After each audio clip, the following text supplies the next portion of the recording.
All right, hobby friends, it's the cryptic Hotel National video that you've all been waiting for.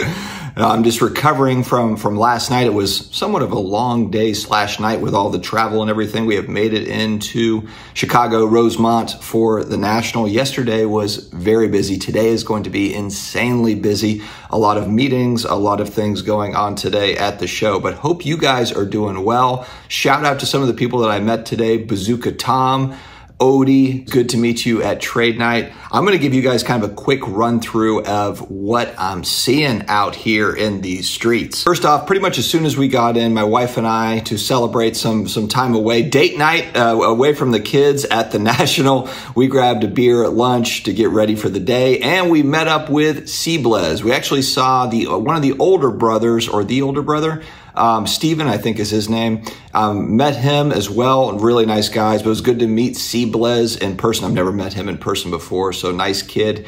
And so we started off the trip with some lunch, and then we went to the show. So there was a lot of people at the show, as many of you have seen. There's been more content. I've never seen more national content day one than I have for this National. I was impressed by that. Pretty cool. One thing I did notice, something trendy that was a little bit unexpected is, and I'll shout out Mill Creek Sports booth, had some really great items, but the in-person auto type stuff that we've been talking about on the channel, one of my best cards is that Breeze Black Refractor that's signed in person. It's inscribed Cool Breeze.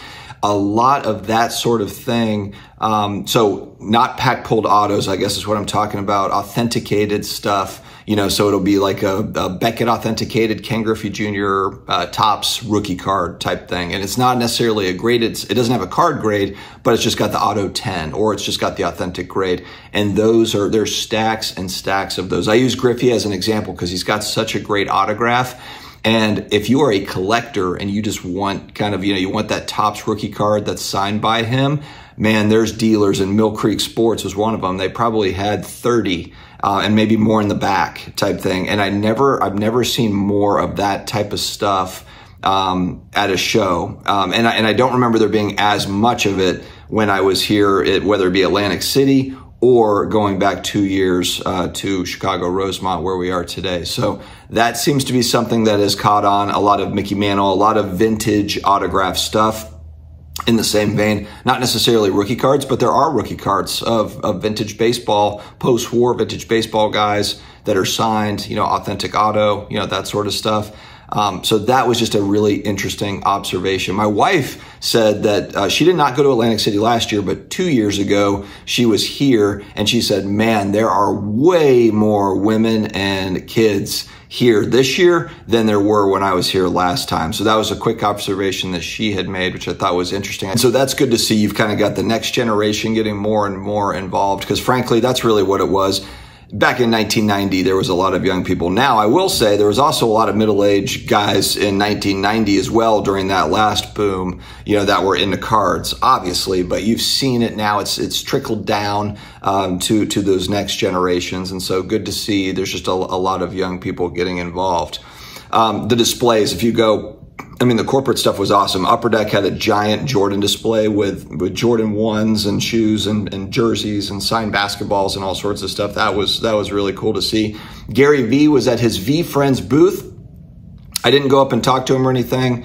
I don't know how I feel about the V Friends stuff. I'm not really a fan of it. It was interesting though too. I saw that there was a game that they were playing, and I think it was with the cards or something, so I wasn't sure. I guess I didn't realize that is it a TCG, like a trading card game? I didn't realize that there was, or maybe it was a totally separate thing from the actual V Friends cards. I like the idea behind the V Friends cards. I just wish that Gary V talked more about sports cards. I feel like he's been off and on, but anyway, that's just me. That's another video altogether. Whatnot had their huge display with the Michael Jordan Benz. Michael Jordan's Mercedes-Benz from the 90s that they have there is set up. I was talking to my contact over there, and he's like, yeah, if you win, you can drive it right out of there, off the lot, like out of the convention center if you're local or whatever. I thought that was kind of funny. So if you are the winner, you might be able to just take that thing right out of the convention center yourself. I got to meet hobby legend Paul Lesko, the hobby lawyer that is on Twitter. Really nice guy. Yeah, he's a really cool guy. And I told him I really appreciate all the breakdowns that he gives with all the different hobby lawsuits and things going on. He's on Twitter at Paul Lesko, or just look up Paul Lesko. Trade night was bananas. Trade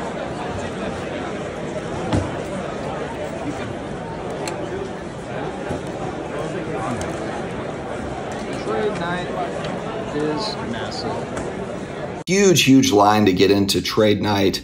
It was in a much larger room than the one from 2 years ago that they had Chicago Rosemont. It was massive. I mean, there was so many people in there. It was a hot room for sure. If you didn't get in line early, then you really missed it, because there was people. We were 2 hours in at trade night and there were still people waiting in line. I think there might have been a line kind of leading up to when they ended it at 10 p.m.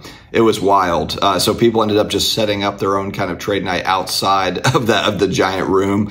But it was impressive. I did get a few bites on some of the cards that I brought, but did not make any trades at the trade night. But cool to see a lot of people out, and did get to meet quite a few people, which was awesome. Big shout out as I left trade night, Chris Davis from Utah. Shout out to Chris. He comes over and he's like, hey man, if I saw you, I wanted to give you this card knowing that you're a huge New Orleans Saints fan. And he hands me this 2011 Donruss Elite Status. It's numbered to 9.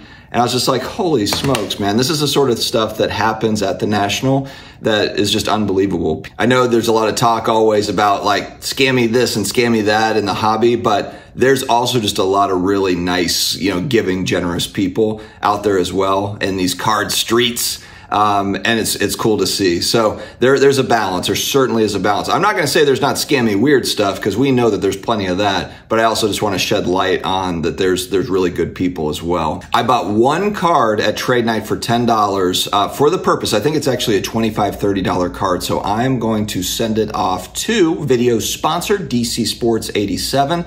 They handle most all of my eBay stuff now. I just consign with those guys. And so I just send it off. I'll send that card off with another 15, 20 cards. They'll set it up for auction. It's real-time updates on the website as auctions end and people pay. Then it just all gets sorted out very quickly. When I request payment, it's 1 business day and I'm paid. So DC Sports 87, highly efficient. I'm meeting with those guys here today as well. Really good dudes that run DC Sports 87. So that's all I've got for right now, folks. I'll keep you updated. There will be another video tomorrow, my friends. Stay healthy, stay awesome, and I will talk to you again later. You take the card and put it in the sleeve. You take the card and put it in the sleeve.